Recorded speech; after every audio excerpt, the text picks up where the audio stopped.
May I request the Thadou-Kuki Cultural Dance Troupe to come on the stage, please.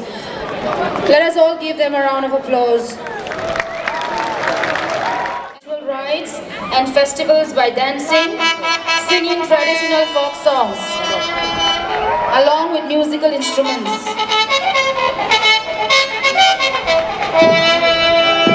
They serve a brew wine zoo and meat masala to the invited guests, head of clans and to distinguished guests. These annual festivals were attended and enjoyed by all ranks of life in the village.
See